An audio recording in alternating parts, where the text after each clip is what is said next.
Power grid maintenance. So in this question हम यहाँ पे दो तीन आसान आसान कंसेप्ट को मिला के एक मीडियम लेवल का क्वेश्चन बनाने वाले हैं। So let's look at this problem. You are given an integer C representing C power station. So हमारे पास मान लो सी की वैल्यू है हमारे पास 3। So we have 3 power station, okay, which are uniquely identified ID 1 to C। ठीक है। सो यहाँ पे एक गैस स्टेशन की वैल्यू हो गई 1, एक की होगी 2 एंड एक की होगी 3। 1 based indexing. These stations are interconnected by n bidirectional cables।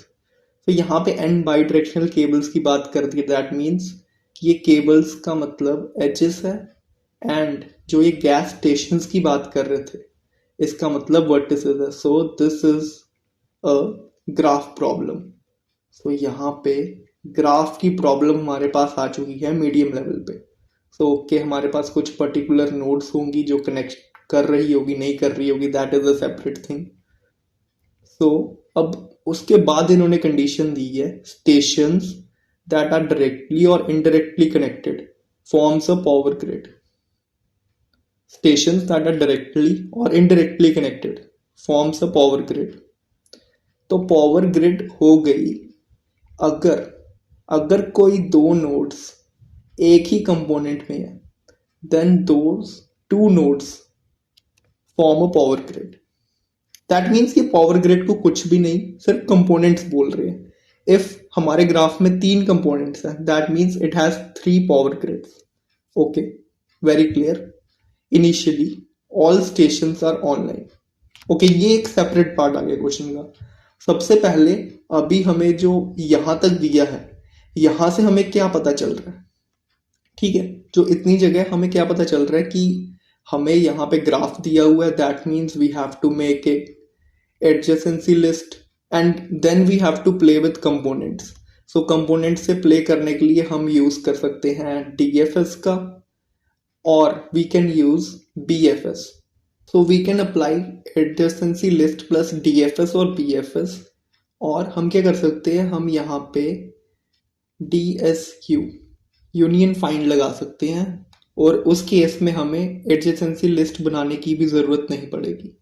And which is more optimal in this question, because यहाँ पे लेटर इन द क्वेश्चन हमें यहाँ पे रिमूव कॉमा ऐड कंपोनेंट वाली जब भी ऐसा कुछ फंक्शनैलिटी आ जाए, दैट मीन्स कि अगर क्वेश्चन आपको डिमांड करने लगे, देन सिंपली आप यूनियन फाइंड लगा दो एंड वो क्वेश्चन को ट्राई करो। तो सबसे पहले अब हम जो ये वाला क्वेश्चन है हम यहाँ पे एडजेसेंसी लिस्ट प्लस DFS के थ्रू करेंगे। सो देखते हैं इसका अप्रोच कैसे होगा। सो सबसे पहले हम यहाँ पे एडजेसेंसी लिस्ट बनाते हैं।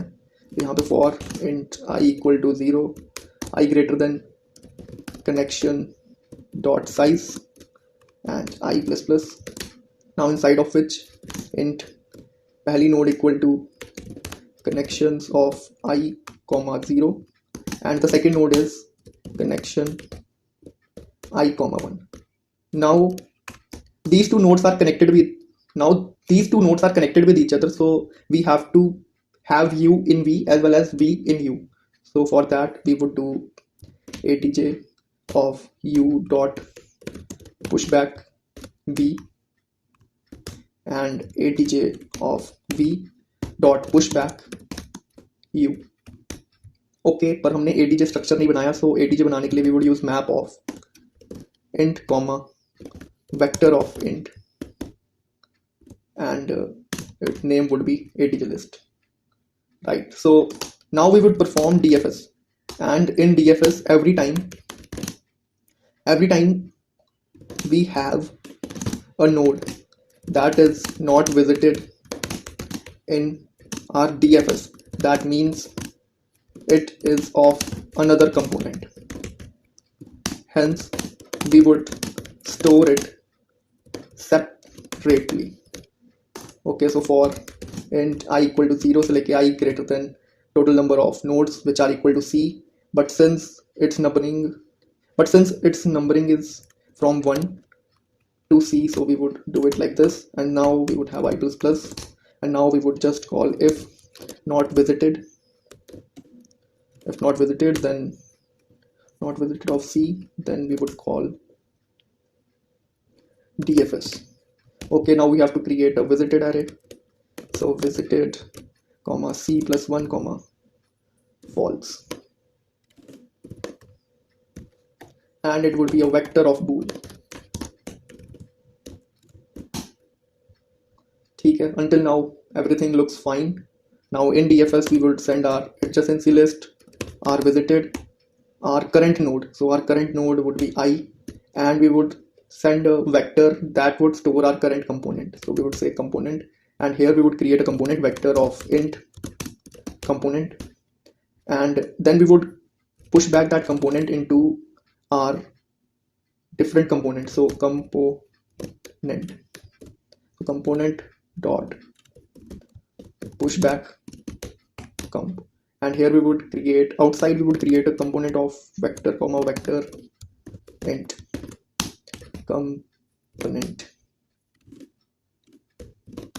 component, right? So now since component is created, now we would have a DFS function. So here we have void DFS. Now we have a adjacency list. After that we have visited array. After that we have int node, and at end we have component vector. Okay, so now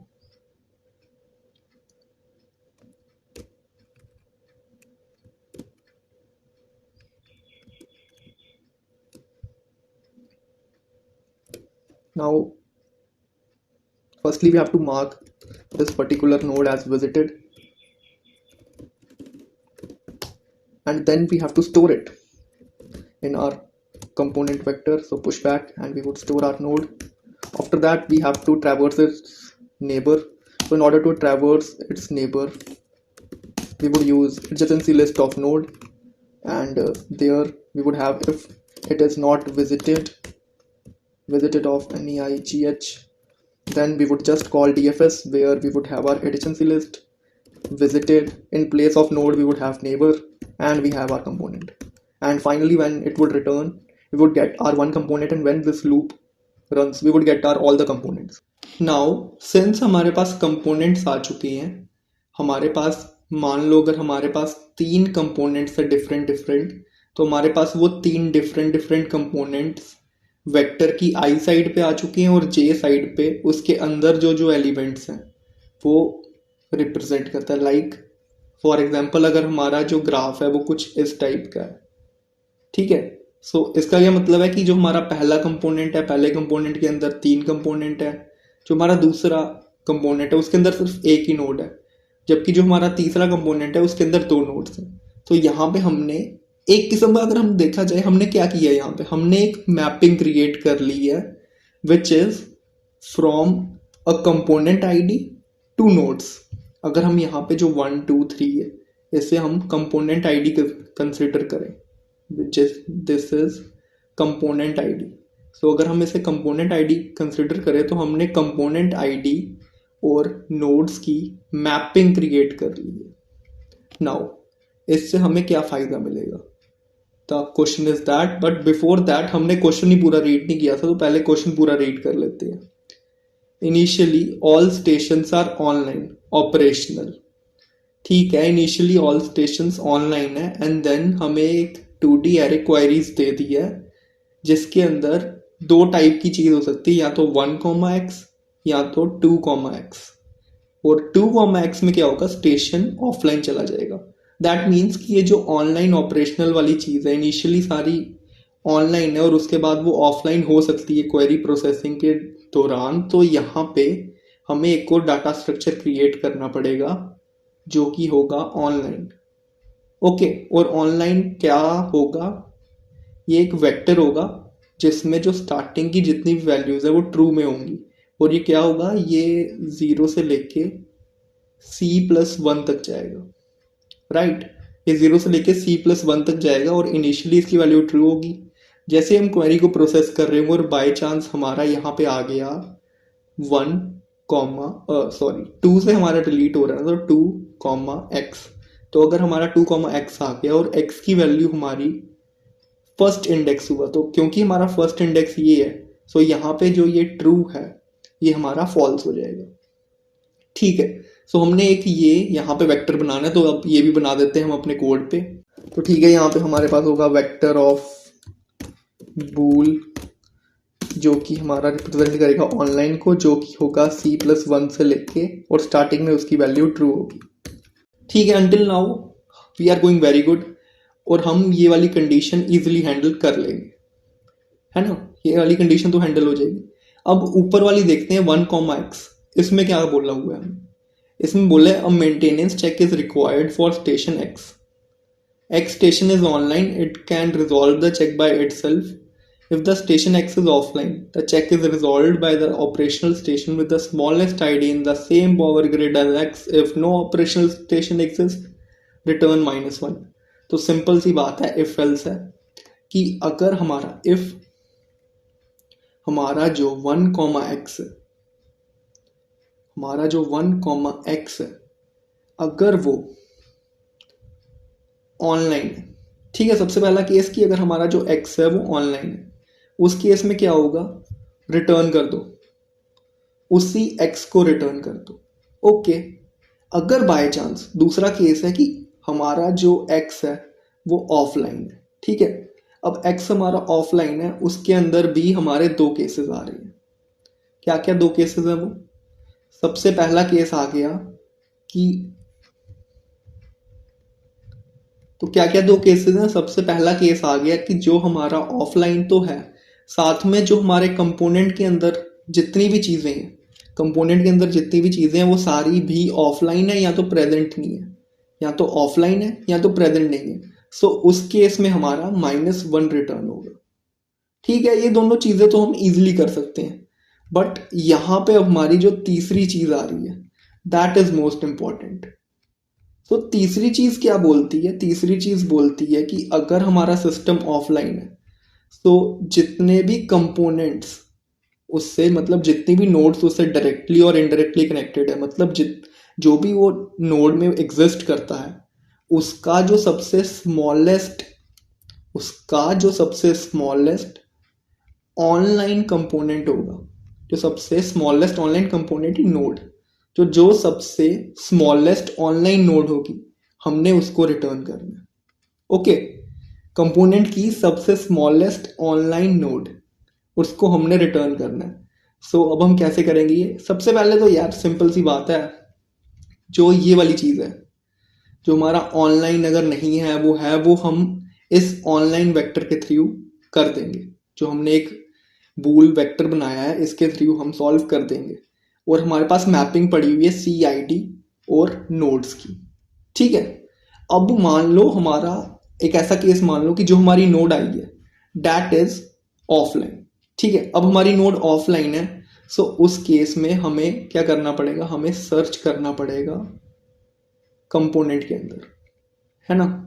हमें component के अंदर search करना पड़ेगा, लेकिन हमें component number भी तो पता होना चाहिए ना कि कौन से कंपोनेंट में सर्च करना है। इफ वी हैव 3 कंपोनेंट तो हमें पता होना चाहिए कि ये जो वाली नोड है ये सेकंड कंपोनेंट में है, सो हमें सेकंड कंपोनेंट में सर्च करना है। सो उसके लिए हम क्या करेंगे, इससे हमें पता चलता है कि हमें एक और मैप क्रिएट करना पड़ेगा। दिस टाइम ये मैपिंग जो होगी, अगर हम देखें यहाँ पे हमने CID और नोड, जो हमने CID थी उसकी मैपिंग कर दी थी नोड के साथ, यहाँ पे हम उल्टा करेंगे। यहाँ पे जो नोड्स हैं, जितनी भी हमारे पास नोड्स हैं वो मैप हो जाएंगी CID से, कि जिससे हमें पता चल जाए कि ये जो एक नोड है वो कौन से कंपोनेंट में एग्जिस्ट करती है।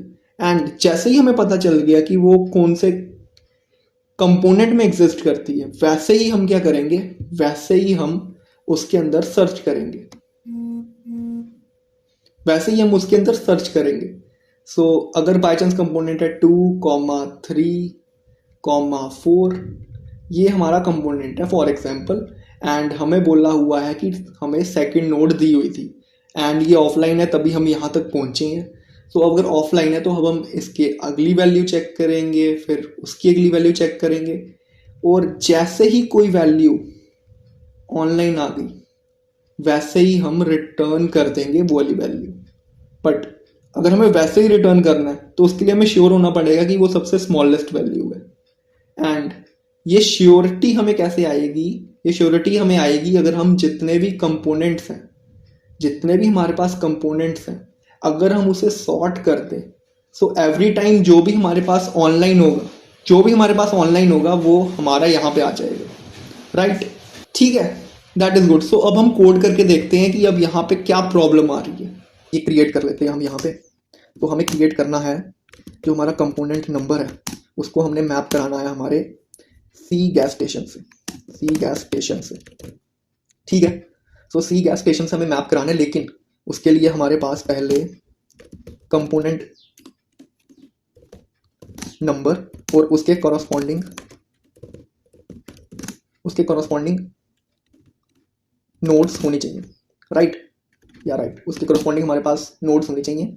बट जो हमारा वेक्टर है वो कैसे स्टोर कर रहा है? वो स्टोर कर रहा है कि जो हमारा 0th इंडेक्स होगा उसके बाद उसका जो फर्स्ट होगा उसमें वो पहली नोड होगी, उसके 0,2 में सेकंड नोड होगी, 0,3 में थर्ड, एंड सो। और अगर हमारा जो ये है वो फर्स्ट बन गया तो वो उसका फर्स्ट कंपोनेंट आ गया, देन सेकंड कंपोनेंट आ गया। तो हमारा जो वेक्टर ऑफ वेक्टर है वो स्टोर तो कर रहा है आंसर, विच इज गुड। तो क्या अब हम एक और डाटा स्ट्रक्चर बनाएं जिसके अंदर हम ऑपरेशन परफॉर्म करें, या हम इसी वेक्टर को लेके एक मैप बनाएंगे और उसके थ्रू हम परफॉर्म करेंगे? लेट्स लुक एट दिस कि हम क्या करेंगे। तो सबसे पहले जो कंपोनेंट और इसका बनाना है उसके लिए हम मैप ऑफ इंट ले लेते हैं और हम इसको बोल देते हैं कंपोनेंट को हम मैप करा रहे हैं सी से, तो कंपोनेंट सी, एंड इसमें for int I equal to 0, I greater than component dot size और आई प्लस प्लस, फिर for int j equal to 0, j greater than component of I dot size, and we have j plus plus, and then inside of which we would do component of c का जो j है that is equal to I। तो इसके through हमने component बना लिया है हमारा, हमने मैप कर दिया हमारा कॉलम नंबर एंड वेक्टर को, ओके।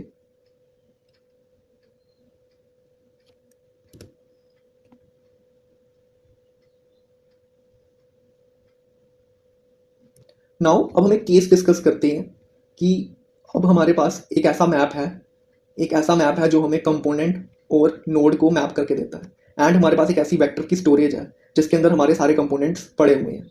लाइक के कंपोनेंट है, के इक्वल टू 3 है, तो यहाँ पे हमारे पास आई की वैल्यू 3 आ जाएगी, उसका साइज 3 आ जाएगा, एंड जे कॉरस्पॉन्डिंग जितने भी एलिमेंट्स होंगे उस हिसाब से होगा, राइट? तो अब हमारे पास एक ऐसी स्टोरेज आ चुकी है। एंड नाउ अब हम एक केस कंसिडर करते हैं कि अगर हमारे पास हमारा एक कंपोनेंट है 2, 3, 4, 5, राइट? सो यहाँ पे क्या होगा, यहाँ पे 6 भी कर दो, 6। So processing, so okay, for auto for int I equal to 0, I greater than, क्या नाम है इसका, queries, okay, queries dot size and I plus plus. Now are जो हमारी क्वेरीज होंगी उसके अंदर हमारी दो चीज़ें होंगी। सबसे पहले तो int type equal to queries of I, 0, तो हमें यहाँ पे टाइप पता चलेगी कि वो 1 है या 2 है, एंड इंट एक हमारे पास आएगी नोड की, कौन सी नोड को हमने करना है एक्सेस, तो यहाँ पे आ गया आई, 1, राइट? अब उसके बाद इफ अगर हमारा टाइप इक्वल टू 2 के बराबर है, दैट मीन्स कि हमने ऑफलाइन करना है एक नोड को, तो उस केस में जो हमारा ऑनलाइन वेक्टर है, online of node equal to false, तो यहाँ पे हमारा जो नोड है वो ऑफलाइन हो गई। एल्स हमारा 1 वाला केस होगा कि हमारा जो टाइप है वो 1 का है। अब 1 के टाइप में भी हमारे पास 2 केसेस हैं, आइदर क्या है कि आइदर वो जो हमारा एक्स है, इफ जो हमारी ऑनलाइन ऑफ नोड है वो हमारी ऑनलाइन है, मतलब उसकी वैल्यू ट्रू है, सो उस केस में हमने उसको रिटर्न कर देना है। रिटर्न करने के बाद अगर हम आंसर में उसे स्टोर कर दें, आंसर डॉट पुश बैक के अंदर हम डाल दें हमारी नोड को, ओके। बट अगर वो ऑफलाइन, एल्स के केस में क्या हो गया कि जो हमारी नोड है, नोड इज ऑफलाइन, ठीक है, नोड इज ऑफलाइन है, तो उसके केस में हमें क्या करना पड़ेगा, सबसे पहले हमें उसका कंपोनेंट जानना पड़ेगा कि वो कौन से कंपोनेंट के अंदर है, ठीक है। तो कंपोनेंट जानने के लिए हमने एक मैप बनाया था यहाँ पे, तो हम इसका यूज़ करेंगे। सो मैप का नाम है कंपोनेंट ऑफ सी, और इसका हमने किसका कंपोनेंट जानना है, नोड का। तो हमें पता चल गया कि इंट कंपोनेंट इक्वल टू ये, इंट के इक्वल टू ये, तो हमें कंपोनेंट नंबर पता चल गया। एंड नाउ हमें उस कंपोनेंट के अंदर ट्रैवर्स करना है। So for int I equal to 0 से लेके आई हमने ऑलरेडी ले लिया है, तो जे इक्वल टू 0 से लेके जे ग्रेटर देन, अब हमारा किस में स्टोर किया, हमने कंपोनेंट में स्टोर किया। तो COMPNENT कंपोनेंट ऑफ के, क्योंकि kth नोड है तो kth नोड का कौन सा एलिमेंट तो सारी एक्सेस करने हैं और वो हम जे के थ्रू कर रहे हैं, तो जे प्लस प्लस। अच्छा ठीक है, अब यहाँ पे हमारी जो सबसे छोटी नोड होगी और वो ऑफलाइन होगी, तो हम उसको ले लेंगे। तो उसके लिए हम क्या कर सकते हैं कि हम यहाँ पे इसको सॉर्ट कर सकते हैं। अगर हम अपने कंपोनेंट को सॉर्ट कर दें तो जो हमें सबसे फर्स्ट नोड जो कि ऑनलाइन होगी, हमारा वही आंसर हो जाएगा, वही हमारा आंसर हो जाएगा। So for int I equal to 0 से लेके I greater than component dot size and I plus plus, and इसके अंदर we would do just sort component of I dot begin comma component of I dot end. ठीक है, ऐसे करके अब हमने सॉर्ट कर दिया सबको। तो अब यहाँ पे हमारा जो फर्स्ट एलिमेंट होगा, first element which is online, that is our node, तो हमने वाली नोड रिटर्न करनी है। सो इफ हमारी जो कंपोनेंट हमारी जे के अंदर आएगा ना वो कंपोनेंट, हाँ ठीक है, हमारा जो ऑनलाइन ऑफ कंपोनेंट ऑफ के कॉमा जे वो इक्वल टू ट्रू आ जाता है। सो उस केस में हम सबसे पहले तो ब्रेक कर देंगे लूप को, नहीं सबसे पहले हम आंसर में पुश बैक करेंगे इसी सेम नोड को जो ट्रू आ रही है, control C and control V। Okay, so हमारा ये आ जाएगा। एंड अगर हमारा ये जो है पूरा एंड चला गया, हमारा ये पूरा लूप खत्म हो गया, बट हमें कोई भी ऐसा एलिमेंट नहीं मिला जो कि ऑनलाइन है उस नोड में, तो उस केस में हमें -1 रिटर्न करना है। तो यहाँ पे हम एक फ्लैग बना देंगे, bool flag equal to true, और अगर हमारी ये ब्रेक हो रही है दैट मीन्स हम फ्लैग को फॉल्स कर देंगे, एंड इफ यहाँ पे if flag equal to false, तो उस केस में हम आंसर में पुश बैक कर देंगे -1। ओके, अब हमने आंसर क्रिएट भी नहीं किया, तो एक आंसर हम क्रिएट कर देंगे vector of int answer. And अब अगर हम इसे रिटर्न करें, रिटर्न कि कहाँ हो रहा है रिटर्न, ये यहाँ तक है, ये यहाँ तक, तो यहाँ पे अगर हम रिटर्न आंसर का ज्यूम करो कि अगर हमारे पास एक केस है 2, 3, 4, 5, 6। सो अगर बाय चांस हमारे, आप एज्यूम करो कि यहाँ से लेके यहाँ तक सारे ऑफलाइन है, ये सारे ऑफलाइन है, बट एक हमारा जो ये वाला नोड है ये एक हमारा ऑनलाइन नोड है। ओके, ये हमारा एक ऑनलाइन नोड है। तो अगर बाय चांस सबसे पहले हमारे पास 2 आया, सो 2 के केस में वो एक बार इटरेट करेगा, ठीक है, एक बार उसने इटरेट किया, एंड में उसे आंसर मिल गया, उसने रिटर्न कर दिया। फिर 3 आया, 3 के केस में उसने इटरेट किया, आंसर मिला। फिर से 2 आया, 2 के केस में उसने इटरेट किया, आंसर मिला। तो ऐसे करके हमारी वर्स्ट केस में जो टाइम कॉम्प्लेक्सिटी है वो O(n)² आ रही है, क्योंकि हम हर बार इटरेट कर रहे हैं। तो इसको अवॉइड करने के लिए हम क्या कर सकते हैं, और अगर हम अपना कंस्ट्रेंट चेक करें, कंस्ट्रेंट में 10⁵ की वर्स्ट टाइम कॉम्प्लेक्सिटी दी है, दैट मीन्स कि हमारा सोल्यूशन O(n) log n से नीचे नहीं जा सकता, राइट। सो यहाँ पे अगर हम देखें, एक बार अगर कोई चीज़ ऑफलाइन हो गई, सो देन वो हमारे रेडार में क्यों ही है। तो अगर एक बार कोई भी चीज़ हमारी ऑफलाइन होगी तो हम उसे रिमूव कर देंगे हमारे वहाँ से। और एवरी टाइम जब भी हमें किसी भी कंपोनेंट की कोई भी नोड चाहिए, तो हमें सबसे पावरफुल नोड चाहिए जिसकी आईडी सबसे कम हो, और वो ऑनलाइन भी हो। तो उस केस के लिए हम क्या कर सकते हैं, अगर हम यहाँ पे एक मिनिमम हीप क्रिएट करें, हम मिन हीप क्रिएट करें। सो मिन हीप क्रिएट करने से क्या होगा, हमारा स्ट्रक्चर बन जाएगा 2, 3 यहाँ, 4 यहाँ, 5 यहाँ एंड 6 यहाँ। तो इस केस में क्या होगा, जैसे ही हमारे पास पता चला हमें कि 2 ऑफलाइन हो गया हमारा, क्योंकि ऑफलाइन तो क्वेरी में ही आएगा, जैसे क्वेरी में ऑफलाइन आया वैसे ही हम 2 को हटा देंगे, फिर 3 हमारा सबसे ऊपर हो जाएगा। 3 ऑफलाइन गया तो 3 हटा, फिर 4 सबसे ऊपर हो जाएगा। उस केस में अगर हमारे पास कोई 2 का पूछता, अगर हमारे पास कोई 2 का पूछता कि क्या है सबसे, तो 2 के केस में क्या आंसर आता, 2 के केस में 4 आंसर आ जाता। फिर अगर 4 रिमूव हो जाता तो हमारा 5 सबसे ऊपर आ जाता। तो इसमें ये efficiently O of N log N में आंसर निकाल रहे हैं। तो यहाँ पे हमने मिन हीप लगा दी, और अगर हम रन करें, तो हमने यहाँ पे रन किया है मिन हीप लगा के, तो यहाँ पे एक्सेप्ट हो रहा है। एंड अगर हम सबमिट करें,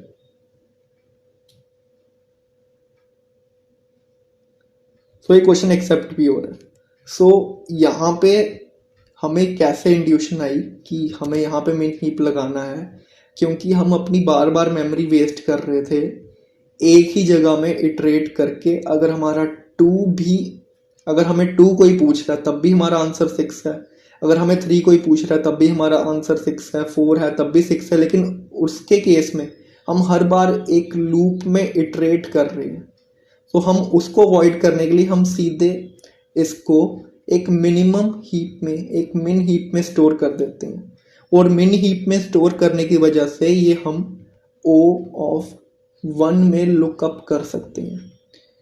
वो अलग बात है कि अगर हमें रिमूव करना हो मिन हीप से तो हमें O ऑफ n तक ही जाना पड़ेगा, बट क्योंकि ये हमें इसको लुकअप करने में O ऑफ 1 लग रहा है तो बार बार वो नहीं लग रहा है।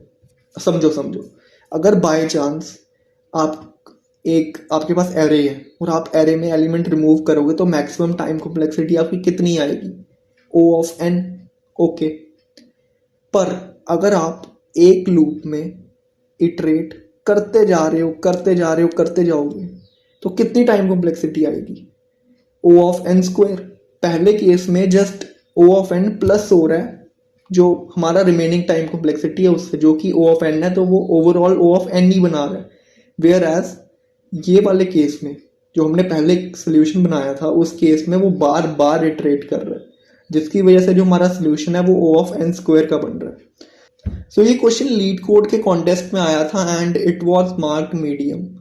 सो जब मैंने मीडियम देखा आई थॉट कि ओके हो जाएगा। मैंने सोल्यूशन लिखा, सबसे पहले DFS एल्गोरिदम लगाया, देन के कंपोनेंट्स निकाले, एंड देन उसके बाद क्वेरी को प्रोसेस किया, एक वेक्टर में स्टोर किया, मैपिंग कर दी कंपोनेंट की। बट उस टाइम पे टेस्ट केसेस थे 45 में से 44 पास हुए, 45th पास नहीं हुआ TLE solution O of n square in worst case. वो मेरे को आइडिया लग गया था कि O ऑफ n स्क्वायर है, बट उसे ऑप्टिमाइज करने के लिए मिन हीप लगाना है, ये मैं सोचता उसके पहले टाइम निकल गया। तो मेरा ये क्वेश्चन हुआ नहीं था कॉन्टेस्ट में सॉल्व। बट जब मैं स्टार्टिंग में इसको अप्रोच कर रहा था, अगर कोई भी पर्सन इंट्यूटिवली सोचे कि यहाँ पे हमारे पास के कंपोनेंट होंगे, जैसे ही हमने क्वेश्चन देखा के कंपोनेंट्स होंगे एंड उसमें हमने सबसे स्मॉलेस्ट आईडी निकालनी है, तो हमें वहीं से पता चल जाना था कि हमें यहाँ पे मिन हीप लगानी है और मिन हीप को रखना है। तो ये मैंने इंट्यूटिवली सोचा था, स्टार्टिंग में मैंने लिख दिया था नोटबुक पे ओके मिन हीप लगा दूंगा, ये लगा दूंगा, बट अप्रोच करते करते काम हो गया। बट आई होप कि आपको ये क्वेश्चन अच्छी तरीके से समझ आया होगा, अच्छी तरीके से प्रॉब्लम, एक अच्छे लेवल का प्रॉब्लम था, एक अच्छी मीडियम लेवल का प्रॉब्लम। एंड बस करते हैं आज के लिए इतना ही, and here we go off fair.